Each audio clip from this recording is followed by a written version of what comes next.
بسم اللہ الرحمن الرحیم دوستو السلام علیکم۔ ویسے تو نئے سال ہونے پر آپ سب کو مبارکبادی دینی چاہیے تھی، لیکن یہ سال بڑے فیصلوں کا سال ہوگا پاکستان کے لیے۔ اور آپ یہ سوچئے کہ اس مرحلے میں باہر کی افواج بھی آپ پر یا باہر کی حکومتیں بھی آپ پر سوار ہونے کی فیصلہ کرے گی، آپ کے سامنے بالمقابل آنے کی۔ سنا آپ نے؟ اور یہ ڈرامے کریں اور یہ تماشے کریں۔ یاد رکھیں کہ جو کرنی ہے وہ بھرنی ہے، اور میں سمجھتا ہوں کہ آپ نیند میں چلے جا رہے ہیں آہستہ آہستہ۔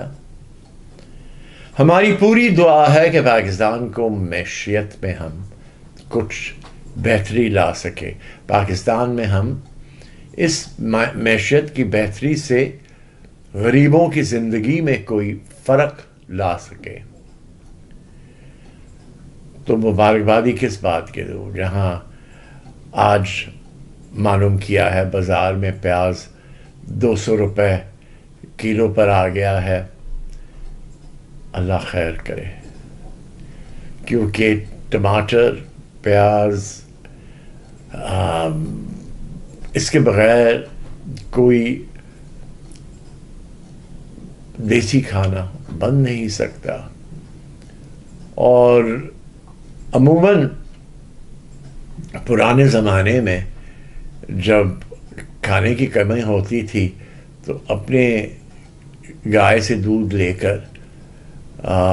گھی بنا کر اس میں اتنا ہی حصہ گھی کا ڈال لیتے تھے کہ انسان کے جسم میں کوئی نہ کوئی خوراک جا سکے۔ اور میں سمجھتا ہوں کہ اتنی مہنگائی ہو گئی ہے، میں سنتا ہوں میرے گھر کے قریب جو بازار ہیں وہاں سے دیکھتا ہوں، سنتا ہوں، اب تو میرے ارد گرد گھر کے جتنے بڑے فلیٹ بنے ہوئے ہیں ان میں بھی لوگ وقت گزار رہے ہیں، لیکن کہتے ہیں کہ بڑی مہنگائی ہو گئی ہے۔ لیکن اس سلسلے میں کچھ کیا نہیں گیا ہے، اور یہ یاد رکھیں وفاق نہیں، یہ صوبائی حکومتوں کا کام ہے۔ لیکن جب وفاق اور صوبائی حکومتیں ایک ساتھ ہیں وفاق کی حکومت میں، تو پھر کس کو کیا کہا جائے۔ آج اخباروں میں پڑھا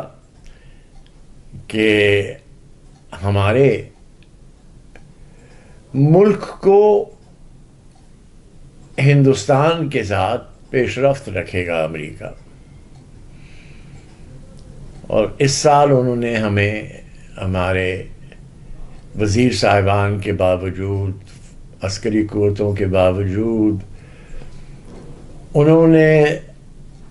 $15 ملین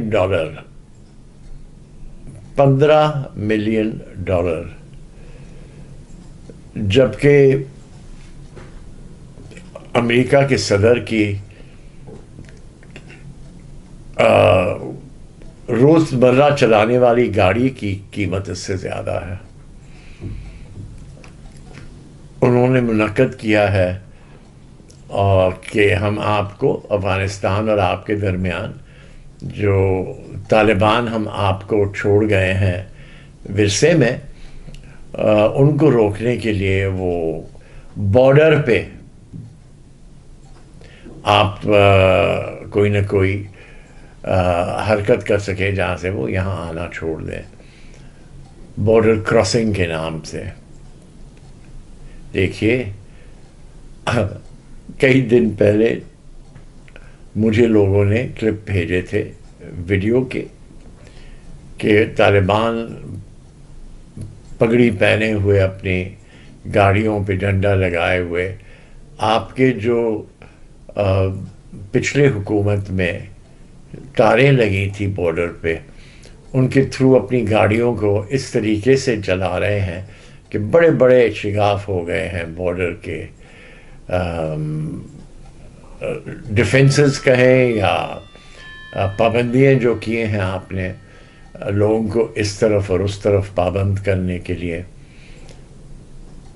نہیں چلے گا۔ یہ $15 بلین کتنے ہزار میل کے بارڈر کو آپ کو بچا کے دے سکتی ہے؟ نہیں نہیں نہیں، میرا خیال ہے کہ آنکھیں بند ہیں ان لوگوں کی جو اس معاملے کو ایک حل سمجھتے آئے ہیں۔ تو اگر طالبان اتنی آسانی سے آ سکتے ہیں تو کل ہندوستان کے طرف سے کوئی اور مجاہدین کے نام سے یا آئسس کے نام سے یا کس نام سے پتہ نہیں لوگ آئیں گے آپ کے بارڈرز کو پھاڑتے ہوئے، توڑتے ہوئے، تو آپ کیا کریں گے؟ جو کہ آپ دفاع کرنے بھول رہے ہیں۔ اور دوسری بات یہ ہے، میں سمجھتا ہوں کہ حیرانگی کی بات ہے وہ یہ کہ کیا کس نے کوشش بھی کی ہے، کس نے کوشش بھی کی ہے کہ ہمارے پڑوسیوں سے کوئی ایسے معاہدے ہوں کہ بارڈر کراسنگ ان کی حکومت کے اہم کردار میں حصہ ہونا چاہیے، کہ وہ پابند ہو قانون کے تحت کہ وہ ایسی حرکتیں میں باز آئیں۔ لیکن مجھے سمجھ نہیں آتا کہ کوئی بھی کچھ بھی بہتری کی طرف سوچ رہا ہے۔ لہذا اب مزید کیا کہا جائے؟ میں آپ کو یہ بتاؤں کہ فلاں پارٹی اور فلاں پارٹیوں کی ناراضگیاں ہو رہی ہیں، فلاں پارٹی اور فلاں پارٹیوں کی پھر دوبارہ گٹھ جوڑ ہو رہا ہے، لیکن مسئلہ یہ ہے کہ نظر کچھ نہیں آتا جس سے انسان خوشی سے کہہ سکے کہ انشاءاللہ ہم بہتری کی طرف گامزن ہوں گے۔ لیکن یہ بھی اب کہنا ضروری ہو گیا ہے۔ کب تک آپ یہ آنکھ مچھولی کھیلیں گے امریکنوں کے ساتھ جو آپ کو $15 ملین دے رہے ہیں؟ ہاں، آپ کو شاید پتہ نہ ہو، میں بتاؤں، 20 پوائنٹ پہ امریکی صدر اور چین کے صدر کے ملاقات ہوئی۔ ان میں سے سب سے اہم بات جو کی بائیڈن صاحب نے ان 20 شکم پر یا شرطوں پر، ایک تھا کہ پاکستان کی آپ مدد روک لیں، اگر آپ نے ان کی مدد کرنی ہے تو آپ IMF کے ذریعے جائیں صرف۔ یعنی کہ یہ ہے سوچ امریکہ کی آپ کے لیے، کہ جو، اور سنا ہے کہ انہوں نے یہ بھی کہا کہ ہم سعودی عرب سے بھی اس موضوع پہ بات کریں گے۔ بہرحال نہ چین کا صدر نہ سعودی عرب کا بادشاہ اس شک سے ہم آہنگی کی کوئی بات کرے گا۔ لیکن دیکھ لیں کہاں تک آپ کو دھکا دیا جا رہا ہے اور کون دے رہے ہیں، اور آپ اب تک یہ وہی بات ہوئی کہ جب نہر سوئز پر مصر کے مسلمانوں نے حملہ کیا برطانوی فوج پر، اور ہم نے ساتھ دیا برطانوی فوج کا، جبکہ امریکہ نے ساتھ برطانوی فوج کے خلاف مصر کا ساتھ دیا، اور کامیاب ہو گئے مصر کو نہر سوئز کی تمام تر جو ان پہ حکومتی شرائط تھے وہ لاگو ہو گئے، اور برطانوی فوج کو نکلنا پڑا وہاں سے۔ یہ کیوں مثال میں دے رہا ہوں؟ یہ مثال میں اس لیے دے رہا ہوں کہ آپ نے سوچنا ہوگا، ابھی بھی آپ نہیں سوچ پا رہے ہیں کس طرح کرنا ہے، کیا کرنا ہے، اور یقین کریں